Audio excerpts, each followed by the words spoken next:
Premier thème du programme d'histoire de première, l'Europe face aux révolutions, et son premier chapitre, la Révolution française et l'Empire, une nouvelle conception de la nation. Le programme de seconde s'était arrêté sur les crispations et les tensions au sein de la société d'ordre au XVIIe et XVIIIe siècle. Ce chapitre introduisait les multiples crises que traverse la France à la veille de la Révolution française. Événement marquant de l'histoire de France, la Révolution française, 1789-1799, est une période de grande instabilité et de bouleversement. Une révolution désigne un renversement brutal, souvent par la force, d'un ordre ancien, politique ou social. Cet ordre ancien, en France, monarchie plus ou moins absolue et société d'ordre, laisse place à de nouvelles bases, des libertés individuelles, une égalité de tous devant la loi, et l'émergence de la nation, une communauté consciente de ses points communs et souhaitant vivre unie au sein d'un État choisi par elle. Ces nouveaux idéaux se diffusent en Europe, notamment par des conquêtes militaires, durant la Révolution française, mais surtout durant l'Empire napoléonien, 1804-1815, qui lui succède. Notre problématique sera d'essayer de comprendre comment se construit ce nouvel ordre centré sur la nation et comment en gérer les tensions en France et en Europe. Première partie, bâtir une nation unie et souveraine, 1789-1792. Pour remédier à une crise économique, alimentaire et financière, le royaume est ruiné, le roi Louis XVI convoque pour le 5 mai 1789 les États généraux, une assemblée exceptionnelle des représentants des trois ordres. Les députés du tiers-État, 97% de la population, y sont légèrement majoritaires, mais le système de vote par ordre donne l'avantage au clergé et à la noblesse, fidèles au roi. Agacés par le manque d'écoute et l'inutilité des débats, les députés du tiers-État, rejoints par une petite partie de la noblesse et du clergé, se proclament Assemblée nationale le 17 juin 1789, se déclarant seuls habilités à s'exprimer au nom du peuple français, que l'on appelle nation. Leur action est renforcée par le serment du Jeu de Paume, le 20 juin 1789, où les mêmes députés jurent de rester unis jusqu'à la rédaction d'une constitution, un texte fondamental fixant le fonctionnement et la répartition des pouvoirs dans un pays, ce qui serait une première pour la France. Ces deux événements sont les actes de naissance de la Révolution française, déclenchés par des députés du tiers-État au nom de la nation qu'ils représentent. Le peuple français, lui, soutient l'Assemblée nationale et se manifeste par des actions violentes.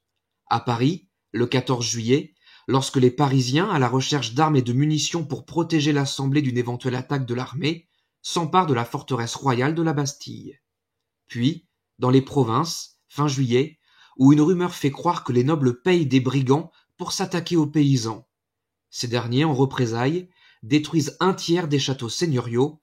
C'est l'épisode violent de la Grande Peur. Pour calmer ces violences, l'Assemblée nationale proclame le 4 août la fin des privilèges de la noblesse et du clergé, et l'égalité devant l'impôt. Puis le 26, elle adopte la Déclaration des droits de l'homme et du citoyen, qui proclame des libertés, l'égalité devant la loi, mais aussi la souveraineté nationale. Dorénavant, le pouvoir appartient à une nation composée de citoyens. La nation française existe donc officiellement, et l'égalité et les libertés nouvelles permettent de construire une unité entre tous les Français. Dès 1790, la France s'est réorganisée dans un souci d'unité et d'efficacité. On crée les départements, les cantons et les communes, avec à leur tête des maires. La langue française et les mêmes poids et mesures sont appliqués partout. Des journaux apparaissent au nom de la liberté d'expression, mais également des lieux de réunion politique, les clubs, où les citoyens peuvent s'informer et débattre.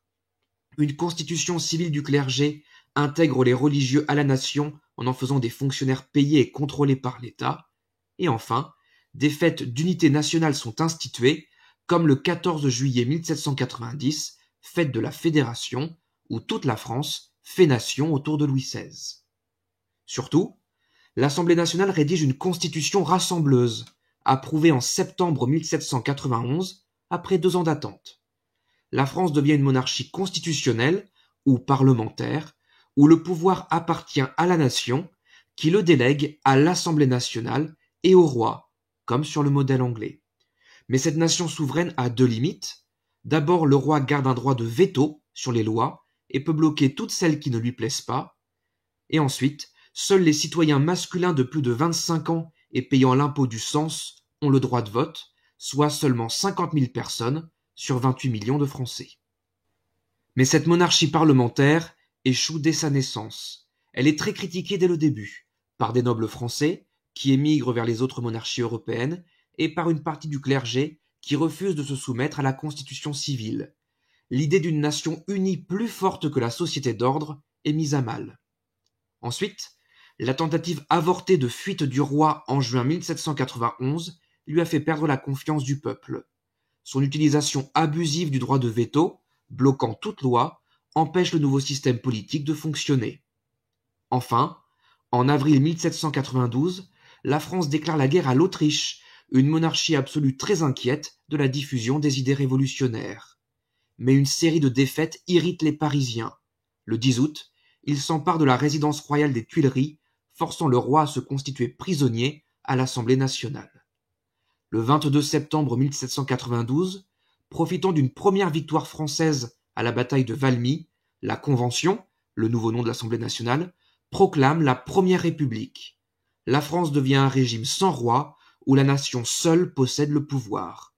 Un suffrage masculin permet à tous les hommes de plus de 25 ans de voter. Deuxième partie, une nation déjà déchirée et affaiblie, 1792-1799. L'une des premières décisions de la toute jeune Convention républicaine est de faire un procès à Louis XVI, ainsi jugé directement par les représentants de la nation. À l'issue d'un procès partial, il est jugé et guillotiné pour trahison en janvier 1793. Mais cette décision est très discutée à la Convention, où s'opposent différents groupes de députés qui ne partagent pas la même vision de la Révolution. D'un côté, les Girondins, ainsi appelés parce que la plupart d'entre eux viennent du département de la Gironde, sont très attachés au principe de la Révolution de 1789, se méfient du peuple et sont opposés à la mort du roi.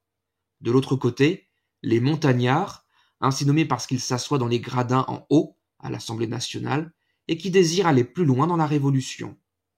Surtout, la mort du roi frappe les esprits. En Europe, une coalition de monarchies européennes se lève contre la France, avec l'objectif d'écraser la Révolution avant qu'elle ne se diffuse à d'autres pays. En France, une partie de la population favorable au roi se révolte contre la République.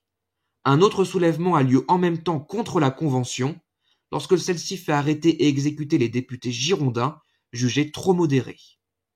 Face aux ennemis de l'intérieur et de l'extérieur, la Convention réagit en créant un comité de salut public, chargé par tous les moyens de sauver la Révolution. Le comité y parvient en recrutant de force 1 million de soldats et en exécutant sans procès des milliers d'ennemis de la République, entre guillemets, sur la base de la loi des suspects. Cette loi, qui permet de juger et de condamner sans preuve et sans vrai procès, contredit totalement la Déclaration des droits de l'homme et du citoyen de 1789. C'est l'époque de la terreur. Cette reprise en main autoritaire, peu respectueuse des principes de justice, d'égalité et de souveraineté, divise profondément la nation entre les partisans du comité de salut public et tous les autres qui sont potentiellement suspects. De nombreux députés en désaccord avec cette politique sont tués, jusqu'à ce que la Convention ne décide l'arrestation et l'exécution des membres du comité, mettant fin en 1794 à la politique de la terreur et à la phase la plus violente de la Révolution. À partir de 1795, la nation est plus apaisée, moins divisée, notamment parce que tous les ennemis de la République ont été éliminés. Cette même année, un nouveau système est mis en place, le directoire. 2 chambres partagent le pouvoir avec 5 directeurs élus pour 1 an. C'est une période de conquête pour la France, vers la Belgique et l'Italie, où sont fondées des républiques sœurs et où les principes de la Révolution sont diffusés. Mais ce directoire est incapable de régler la crise économique du pays, et les inégalités sociales sont de plus en plus grandes.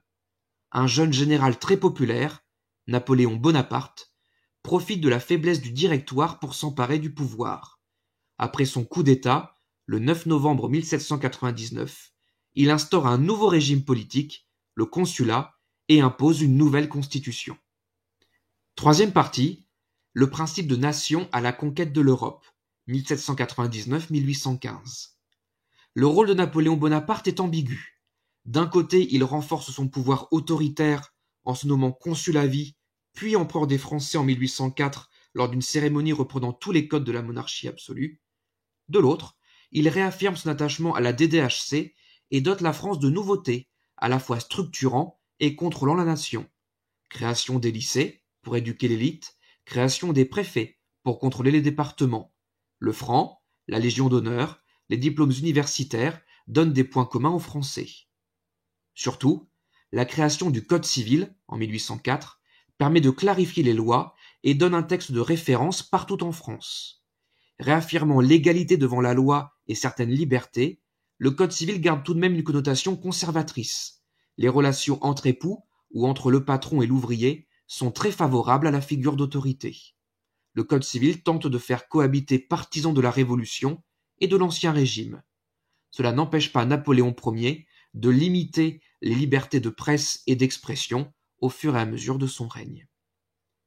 Sur le plan politique, 1811 constitue le summum de la domination française. À l'exception de l'Angleterre et du Portugal, isolés par un blocus continental, l'ensemble de l'Europe est soumise ou alliée à Napoléon suite à ses nombreuses victoires militaires. La France elle-même s'étend jusqu'à compter 130 départements et s'entoure d'États vassaux. Napoléon y exporte les idées de la Révolution, constitution, fin des privilèges, diffusion du Code civil. Dans le respect du principe des nations, il crée également le Grand-Duché de Varsovie, offert au peuple polonais. Mais l'occupation militaire et la domination économique de la France sont mal vécues. Les principes du Code civil et l'idée de nation font leur chemin parmi des peuples qui reprennent les idées révolutionnaires à leur compte contre la France. Des révoltes éclatent, sans succès, en Espagne ou en Allemagne. En 1812, Napoléon se lance dans la campagne de Russie, qui se solde par un désastre, encourageant plusieurs pays d'Europe à former une coalition contre la France. Isolé, Napoléon est battu en 1815 et exilé sur l'île de Sainte-Hélène. C'est l'effondrement de l'Empire napoléonien. Ce chapitre, qui se concentre sur 25 ans de l'histoire de France et un peu de l'Europe, est extrêmement dense. On part d'une révolution nationale pour en arriver à l'Empire napoléonien, maître de presque toute l'Europe. Alors, que faut-il retenir en priorité? D'abord que la Révolution française met fin à la monarchie absolue et à l'Ancien Régime. Elle a fait naître de nouveaux idéaux, d'égalité, de liberté, et imposé une nouvelle conception du pouvoir reposant sur la souveraineté de la nation. L'année 1789, avec la création d'une Assemblée nationale, la révolte du peuple, symbolisée par la prise de la Bastille, et le vote de textes fondateurs comme la fin des privilèges ou la Déclaration des droits de l'homme et du citoyen, est une année tournant dans l'histoire de France. À partir de 1790, le pays est totalement réorganisé. Les départements, la liberté d'expression, l'instauration de fêtes nationales et bien sûr la mise en place d'une monarchie parlementaire ou monarchie constitutionnelle. Mais celle-ci ne fonctionne pas et elle est remplacée un an plus tard, en septembre 1792, par la première république de l'histoire de France, un régime sans roi où le pouvoir appartient aux citoyens. Ensuite, cette révolution a éprouvé l'idée d'une nation unie. Dès 1789, de nombreux nobles et religieux manifestent leur désapprobation face au renversement d'un ancien régime qui les avantageait. L'exécution de Louis XVI, en janvier 1793, déchaîne les passions. La Révolution doit affronter les grandes monarchies européennes et en même temps les révoltes royalistes et fédéralistes. Le Comité de salut public et sa politique de la terreur sauvent la Révolution, étouffent les guerres civiles, en suspendant les libertés d'expression et le droit à la justice instaurés en 1789. Enfin, la Révolution et la conception française de la nation s'étendent en Europe, notamment sous le consulat de Napoléon Bonaparte, puis son empire après 1804. Une grande partie de l'Europe est soumise à la France, qui exporte les acquis de la Révolution, comme le Code civil. Mais l'attitude très autoritaire de la France contribue à développer le sentiment de nation chez les Espagnols, les Italiens ou les Allemands. La diffusion des idées révolutionnaires, grâce ou contre l'Empire napoléonien, survit à la disparition de celui-ci en 1815. Les idées libérales et nationales sont ancrées dans de nombreux États d'Europe et alimenteront les futures révolutions. Dernière chose, N'oubliez pas que l'histoire demande l'emploi d'un vocabulaire précis, qu'il faut maîtriser et savoir réutiliser à bon escient. Constitution, monarchie parlementaire constitutionnelle, république, terreur, comité de salut public, nation, l'emploi judicieux de ces notions sera largement valorisé lors d'une évaluation.